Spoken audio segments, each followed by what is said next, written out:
कभी उत्तराखंड के गांव में सड़क के इंतजार में पीढ़ियां बदल जाती थी। आज डबल इंजन सरकार के प्रयासों से अब सड़क गांव तक पहुंच रही है।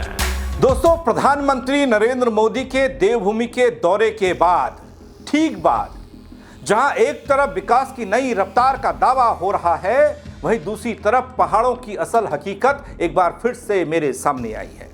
आपके भी आई होगी। दोस्तों, ये थोड़ा कड़वा भी लग सकता है कुछ लोगों को, लेकिन दोस्तों एक्सप्रेस वे बनकर तैयार है, सफर तेज हो रहा है, दूरी घट रही है, लेकिन सवाल ये, क्या ये विकास पहाड़ के हर गांव तक पहुंच रहा है? जिस विकास के दम पर आगामी चुनाव में जीत की हुंकार भरी जा रही है, जिस विकास को जीत की चाबी बताया जा रहा है, वो क्या असल में वहां तक पहुंच रहा है जहां सबसे ज्यादा जरूरत है? मैं आपको दो तस्वीरें अपनी इस रिपोर्ट के जरिए दिखाने जा रहा हूं। दोस्तों, उन दोनों तस्वीरों पर आप सोचिएगा क्या सही है और क्या गलत है, कहां क्या होना चाहिए। नमस्कार, पैराक में पंकज रौतेला, आप देख रहे हैं अपना उत्तराखंड न्यूज। दोस्तों, कुछ लोग कहेंगे कि कल तक जो विकास की इबारत लिखी जा रही थी, मैं उन तस्वीरों को दिखा रहा था और उस पर बता रहा था। अचानक से आज ऐसा क्या हुआ कि मैं ये आकलन करने के लिए आ गया कि कितना विकास और किसकी रफ्तार कितनी तेज, कौन सही कौन गलत, दावों की जमीनी हकीकत क्या है। अब क्या ये रफ्तार इतनी तेज है, जिस रफ्तार का हम बार बार जिक्र मौजूदा वक्त में कर रहे हैं, कि वो चमोली के उस क्षेत्र तक पहुंच सके जहां की एक तस्वीर में लेकर आया हूं, आप तक भी पहुंची होगी। वैसे दोस्तों, जब सड़कें चमक रही हैं तो क्या पहाड़ों के अंतिम गांव अब भी बुनियादी सुविधाओं से वंचित हैं? सबसे बड़ा सवाल यह है, क्या यही है असली विकास, या फिर विकास और हकीकत के बीच में अब भी गहरी खाई है, एक बड़ी खाई, जहां आमने सामने एक तरफ विकास, एक तरफ दावे आते हैं, एक तरफ हकीकत, जमीनी हकीकत, दूसरी तरफ वादे आते हैं।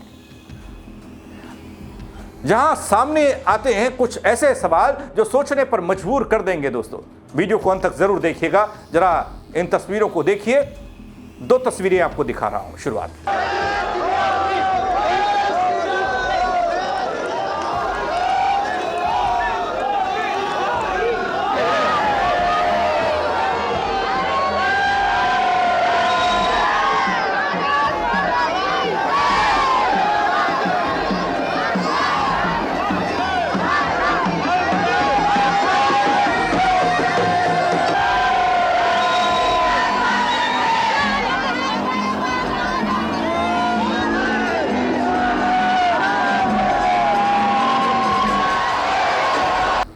दोनों तस्वीरों को देखिए। ये दोनों तस्वीरें अपने आप में इतना कुछ समेटे हुए हैं कि मैं अगर बात करने बैठूं तो न जाने कितना वक्त लगेगा इनके बारे में बताने और विस्तार से चर्चा करने में। लेकिन आज मैं इन तस्वीरों को लेकर बात करने जा रहा हूं। लेकिन दोस्तों, आज मैं संक्षेप में इन तस्वीरों को लेकर बात करने जा रहा हूं। आप सबको, मुझे भी इस नए चमचमाते एक्सप्रेस वे की बहुत सारी बधाइयां, पूरे उत्तराखंड को।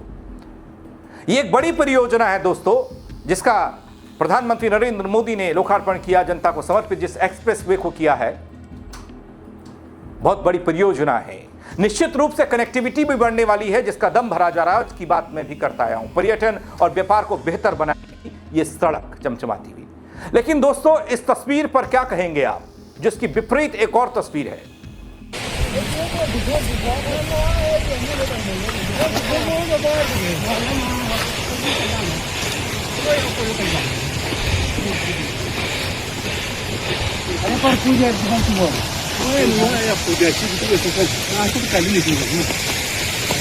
दोस्तों, जहां हमने, हमारी सरकारों ने डबल इंजन का जोर लगाया तो दिल्ली से देहरादून की दूरी कम कर दी बल।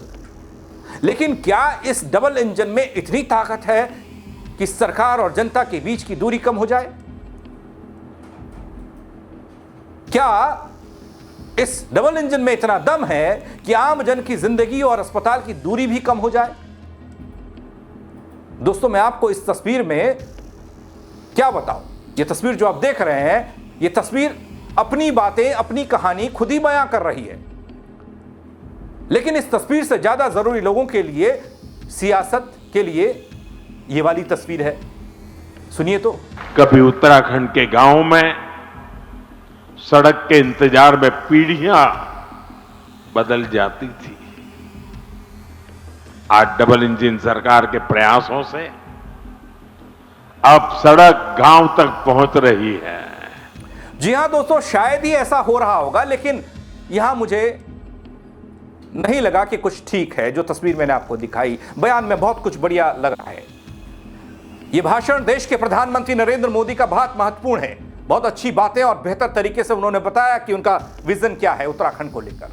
लेकिन उतना ही महत्वपूर्ण सवाल इस तस्वीर को लेकर भी है, जब डुमक जैसे चमोली के गांव में 70 साल की जसोदा देवी को अस्पताल तक पहुंचाने के लिए 8 किलोमीटर तक कंधों पर ढोकर ले जाना पड़ा। विकास आखिर कहां तक पहुंचा, किस तक पहुंच रहा है, यह तस्वीर बता रही है। एक तरफ एक्सप्रेसवे में मिनटों का सफर बताया गया, लेकिन दूसरी तरफ कंधों पर सफर हो रहा है। पहाड़ों में लोग आज भी बुनियादी स्वास्थ्य सुविधाओं तक के लिए तरस रहे हैं, या स्वास्थ्य सुविधा तक पहुंचने के लिए घंटों और कभी कभी दिन तक का संघर्ष करना पड़ता है। दोस्तों, प्रधानमंत्री पर्यटन व्यापार की बात करते हैं, अच्छा लगा ये चीजें, लेकिन ये पूरी तरह क्या उतना फिट बैठ रहा है अपने उत्तराखंड को लेकर? क्या पहाड़ों के लोग केवल पर्यटन का हिस्सा है, या उनकी महत्वपूर्ण जो जिंदगी है, उनका जीवन है, जीवन जीने की बुनियाद है, जरूरतें हैं, वो मायने नहीं रखते? दोस्तों, सरकारें हैं, काम करेंगी, विकास करेंगी। आप बनाइए एक्सप्रेसवे, कोई दिक्कत नहीं, सही तरीके से बनाइए, बेहतर तरीके से जिंदगी रफ्तार पकड़ेगी। लेकिन यह भी सुनिश्चित होना चाहिए कि किसी को भी जीवन बचाने के लिए कंधों पर ना ढोना पड़े। आखिर कब बदलेगी पहाड़ की यह तस्वीर? ये पूछते पूछते लोग थक चुके हैं। बल चमोली के दुरुस्त डुमक गांव की यह तस्वीर है दोस्तों, जो आप देख पा रहे हैं। 70 साल की यशोदा देवी, तबियत खराब हुई, ग्रामीणों को सहारा देना पड़ा। 8 किलोमीटर तक इस डंडी कंडी डोली के सहारे लेटाकर सड़क तक पहुंचाना पड़ा। यह पहाड़ की उस विडंबना को दिखाता है जहां पर्यटकों के लिए चौड़ी सड़कें बन रही हैं, लेकिन स्थानीय लोगों को आज भी बुनियादी व्यवस्था और सड़क सुविधा के लिए संघर्ष करना पड़ रहा है। लेकिन आप मोदी जी के इस बयान को एक बार फिर सुनिए ना, बढ़िया है, बहुत अच्छी तरीके से कनेक्टिविटी बढ़ रही है। कभी लोग तरसते थे बल सड़कों के लिए उत्तराखंड के, लेकिन आज तो गजब हो गया। जो गांव पहले वीरान पड़ गए थे, वो फिर से जीवंत हो रहे हैं। 4 धाम महामार्ग परियोजना हो, रेल परियोजनाओं का विस्तार हो, केदारनाथ और हेमकुंड साहिब रोपवे हो, विकास की ये रेखाएं इस क्षेत्र के कोने कोने में जीवन की भी भाग्य रेखाएं बन रही है। अब दोस्तों, एक और बयान और दावों में आपको क्या दिखता है? आप क्या दिखाना चाह रहे हैं, ये तो बताना ही पड़ेगा, क्योंकि ये जो आप तस्वीर देख रहे हैं ना, ये डंडी कंडी डोली का सहारा लेकर बिना सड़क के अस्पताल तक पहुंचने की जंग है, जिसे उत्तराखंड की बहन बेटियों और माताओं ने बखूबी सहन किया है। इसके लिए जंग लड़ी है।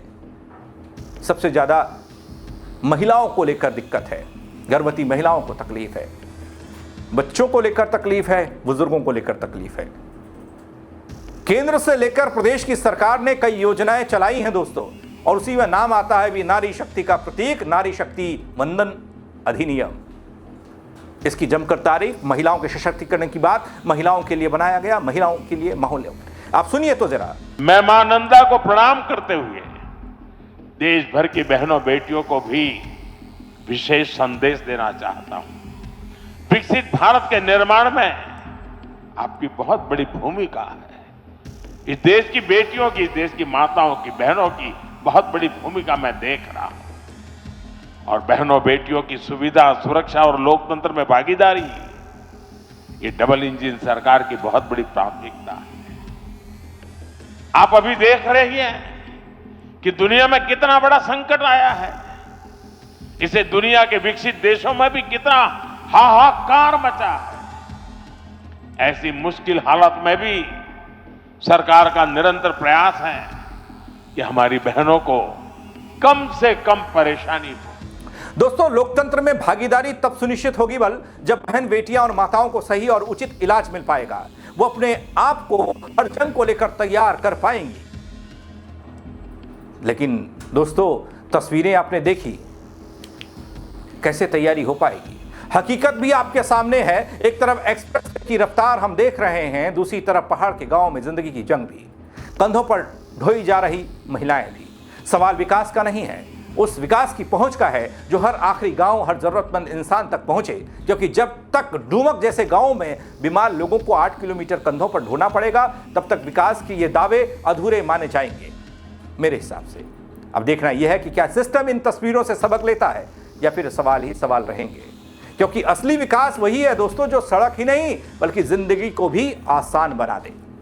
आप क्या कहेंगे इन तस्वीरों को लेकर, दावों को लेकर और इस जमीनी हकीकत को लेकर? कमेंट के जरिए जरूर बताइएगा, शेयर कीजिएगा और लोग भी बता पाएं दिल खोलकर। फेसबुक पर देख रहे हैं दोस्तों, फॉलो कीजिएगा। यूट्यूब पर देख रहे हैं, सब्सक्राइब कीजिएगा। मेरे साथ जुड़ने के लिए आप सबका बहुत शुक्रिया। जय उत्तराखंड। कभी उत्तराखंड के गांव में सड़क के इंतजार में पीढ़ियां बदल जाती थी।